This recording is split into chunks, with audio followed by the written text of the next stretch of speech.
Labas, tiek gyvoja dailė, tiek gyvoja spalvos. Sveiki atvykę į 5. kursų dieną spalvų paslaptys. Aš esu Sigita Emilė ir toliau vedu jūs spalvų pažinimo keliu. Šiandien pakalbėsime apie skirtingas spalvų maišymo sistemas. Ar žinote, kur būna pačios ryškiausios spalvos? Ekranuose. Ne, kino ekrane, kompiuterio ekrane, telefono ekrane. Ar pastebėjote, kad būna sunku visiškai tiksliai nupiešti tai, ką matote kompiuterio ekrane, arba netgi turite atspausdintoje nuotraukoje? Kodėl taip yra? Ogi todėl, kad visose šitose dalykuose yra naudojamos absoliučiai skirtingos spalvų maišymo sistemos. Pirmiausia, pakalbėkime apie ekranus ir šviesas. Ir čia mums vėl reikės prisiminti garbingąjį Izaoką Niutoną, kuris prizmės pagalba išskirstė šviesos spindulį į 7 spektro spalvas. Tai pirmiausia, reikia gerai atsiminti, kad visos 7 spektro spalvos, kai jas sudedame, pavirsta į baltą, gal net, sakykime, nematomą, peršviečiamą.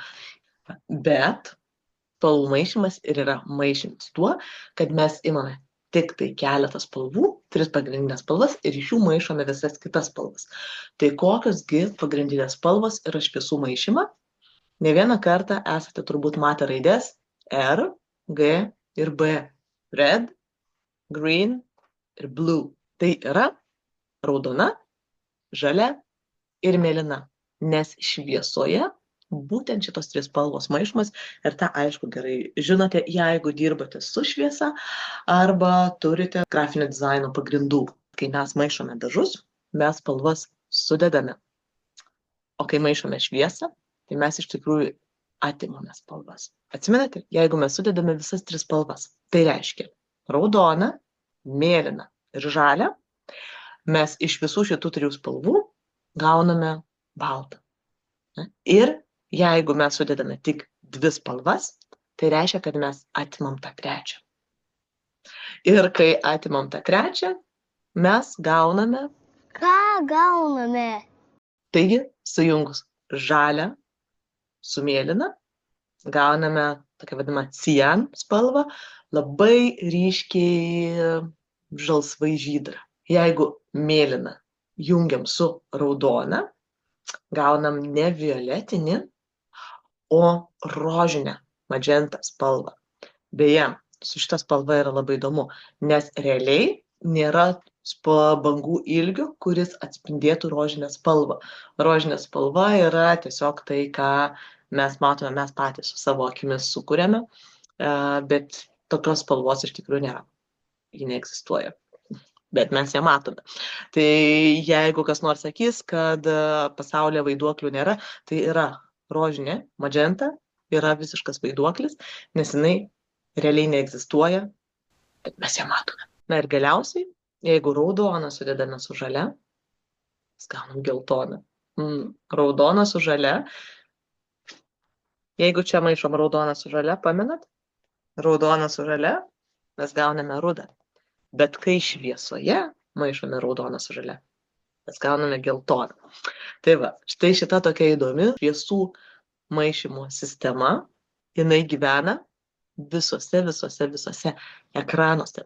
Reiškia, jūsų telefone, jūsų kompiuteryje, kino teatro ekrane, senuose ir naujose spalvotose televizoriuose, visur, kur naudojame ekranus, mes viską matome padaryta iš mažyčių taškučių, iš žalių, raudonų ir mėlynų taškučių.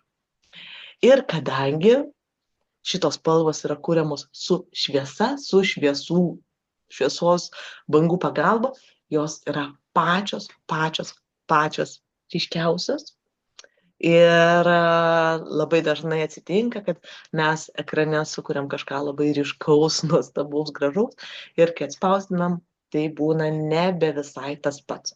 Labai panašu, bet ne visai tas pats. Tokio ryškumo, kokį mes galime išgauti ekrane, mes negalime išgauti ant popieriaus, kad ir kiek besistengtume. Keliaukime toliau. Mes su jumis visą laiką iki šiol tyrinėjome tą vadinamą RIB, red, yellow blue arba lietuviškai RGM, raudonos, geltonos ir mėlynos spalvų maišymo sistemą. Ir vaikai mokosi ją mokykloje, ir dailininkai mokosi studijose. Ir tai yra labiausiai paplitusi sistema, bet nėra tobula. Jeigu bandytume įsivaizduoti, kiek spalvų egzistuoja pasaulyje, tai, įsivaizduokim, va tiek. Bet ne visas spalvas sugeba užfiksuoti mūsų akis, nes mūsų akis geba užfiksuoti tik tam tikrus bangų ilgius, tai reiškia, kad tik tam tikrą skalę. Tai jeigu mes galėtume pavaizduoti spalvas, kurias mes matome, jų būtų maždaug va tiek. Ir jeigu mes galėtume pavaizduoti spalvas, kurias mes galime sumaišyti, naudodami raudoną, geltoną ir mėlyną, būtų maždaug va tiek. Tai viskas, tas spalvų maišymas nėra iki galo tobulas ir labiausiai tai pastebėjo spaustuvininkai.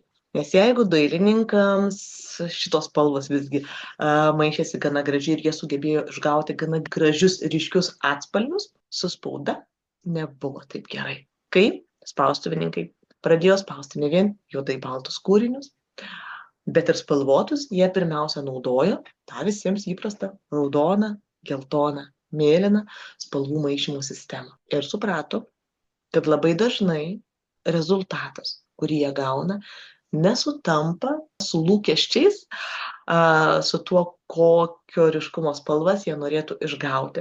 Galbūt ir jūs dar atsimenat senovinę spaudą, kur, spalvotos nuotraukos, tokios visos truputėlį gelstelėje ar rustelėje, maišant raudonus, geltonus ir mėlynus spaustuvų dažus, išeidavo visa spalvų skalė, tačiau truputėlį prislopinta. Ir 1906 metais spaustuvė Eagle Printing Ink Company pirmą kartą panaudojo visai kitą spalvų maišymo sistemą, vadinamą CMYK spalvų maišymo sistemą. Šita spalvų maišymo sistema naudoja C, tai reiškia cian spalva, tokia žalsvai melsva spalva, naudoja magenta ir naudoja geltoną spalvą. Ir jeigu dabar kažką spausdinate spaustuvėje, jeigu turite spalvotą printerį, jūs greičiausiai perkate 4 spalvų kasetes, ar ne? Juoda, cian, magenta ir geltona, yellow. Taip, kažką primena šitos spalvos, ar ne? Prisiminkime šviesų maišymo sistemą. Jeigu šviesų maišymo sistemoje pažiūrėtume, kokios mums išeina antrinės spalvos, mes būtent ir pamatytume cian, magenta ir yellow, ar ne, geltoną spalvą. Tai va, kai žmonija paeksperimentavo su šiomis spalvomis ir pabandė, kaip maišosi būtent šitos 3 spalvos, atrado, kad iš jų galima sumaišyti ryškesnius ir daugiau atspalvių, negu galima tai padaryti, naudojant mums įprastą raudoną, geltoną ir mėlyną modelį. Pabandykime ir mes paeksperimentuoti ir pasižiūrėkime, ką galime sumaišyti, paieškoję savo paletėse spalvų, kuo panašesnių į šitas 3 pagrindinės spaustuvės spalvas. Pradėsiu tradiciškai. Pirmiausia, nusipiešiu rato formą. Štai. Pasižymim 3 vietas pagrindiniam spalvom ir pradedam. Dabar iš tikrųjų pas mus iškyla šiokia tokia problema, nes šitam maišymo būdui reikia ganėtinai specifinių spalvų. Tai geltoną spalvą mes kaip ir turime visi, visada visose paletėse. Su ja turbūt paprasčiausia. Susirandu ir įsidedu geltonos spalvos. Šį kartą aš pabandysiu visas spalvas pirmiausia sumaišyti paletėje ir žiūrėti, kas iš to išeis. Taip, geltona spalva, pasitikrinam, tikrai yra geltona ir gana graži. Labai švariai išsiplaunam teptuką. Dabar pabandysiu atrinkti, kuri mano raudona spalva galėtų tokia būti labiausiai panaši į magentą. Turbūt visgi šita šalta. Pabandysiu dabar šitą, šaltą raudoną.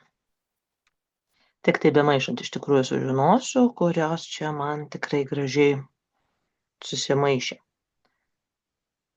Norint kuo tiksliau sumaišyti, aišku, reikėtų eksperimentuoti su tuo, ką jau čia ten mes turim, o greičiausiai iš dailės prekių parduotuvės nusipirkti konkrečiai tą spalvą, kurios mums reikia.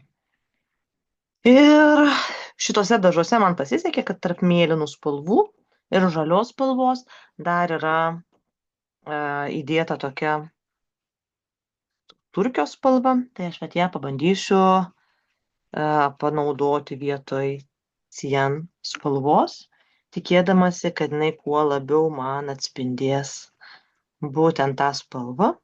Ir tik aišku, maišydama spalvų ratą, aš pagaliau sužinosiu, kas iš tikrųjų man pavyko.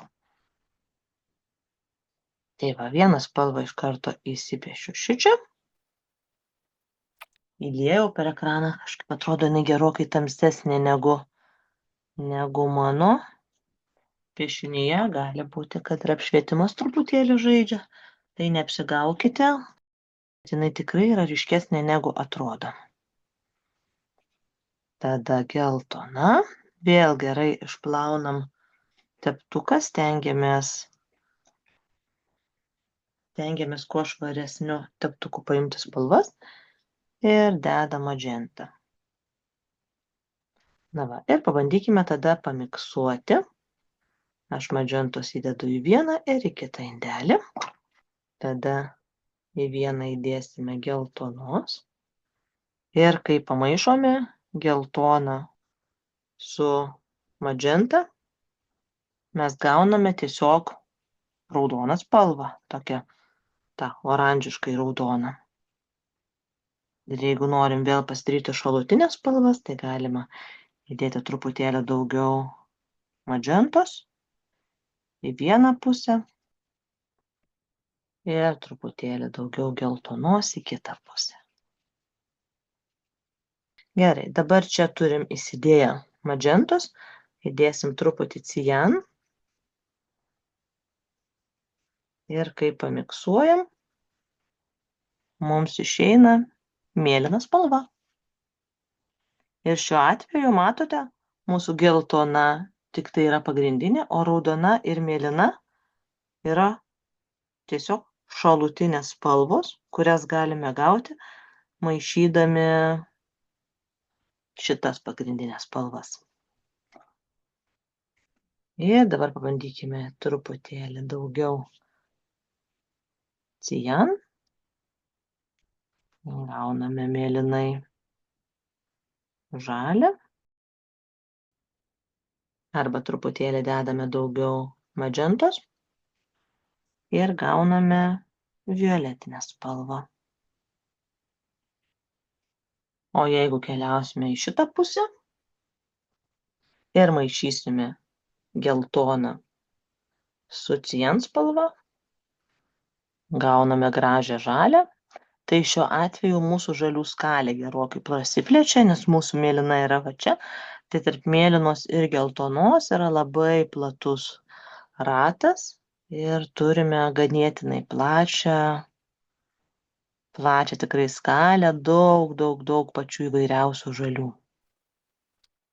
Ir tada keliauja ratas į kitą pusę. Ir čia mūsų žalia atšąla.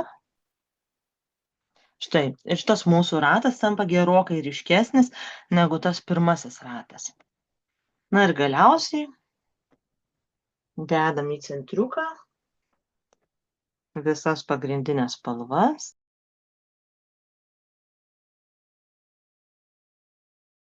Ir susimaišo mums šaltesnė gerokai, labiau ne ruda, o sakyčiau labiau pilka spalva.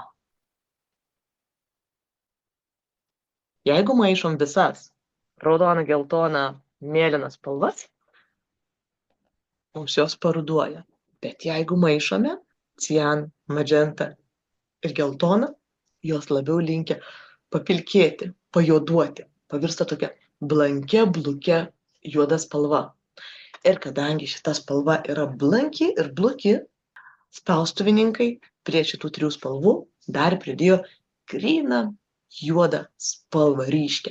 Ir ją įvardino kaip K raidę pagal pagrindinę juodos spalvos spaudos plokštę kitaip tariant, keep late, dėl to ne CMYB, cyan, magenta, yellow, black, o C, M, Y ir K, SMYK spalvų sistema, nes ta K raidė atstovauja juodą spalvą. Taigi ir jūs savo darbuose galite laisvai rinktis, kurią spalvų maišymo sistemą norite naudoti, raudoną, geltoną ir mėlyną modelį, ar cian, magenta ir geltoną modelį. Ir galite tai rinktis priklausomai nuo to, kokio efekto siekite. Jeigu norite nupiešti kažką labiau gamtiško, natūralaus, tokio malonesnio akiai ir subtilesnių atspalvių, renkatės raudoną, geltoną, mėlyną. Bet jeigu jūs ieškote daugiau ryškumo, norite, kad labiau akį pagautų tą spalvą, jeigu esate kaip čia, dailės pankai, ne, ir norite išgauti kuo skaidresnės ir kuo ryškesnės spalvas, galite žaisti su cian, magenta ir geltonos spalvos deriniais. Ačiū, kad šiandien buvai su manimi ir domėjaisi spalvomis. Rytoj daugiausia kalbėsime apie tai, kokie yra spalvų derinimo būdai ir kaip, naudodami spalvų ratą, mes galime parinkti kuo harmoningesnius derinius savo piešiniams. Jeigu nori daugiau lietuviškų įrašų įvairiomis kūrybinėmis temomis, gali prisidėti prie mano veiklos, prisijungiant prie mano Contribui rėmėjų. O jeigu nori susidraugauti su akvarele, kviečiu prie nuotolinių 6 savaičių kursų Kaip pamilti akvarelę. Visos nuorodos video aprašyme apačioje. Tai gyvuoja dailė, tai gyvuoja spalvos. Ačiū ir iki.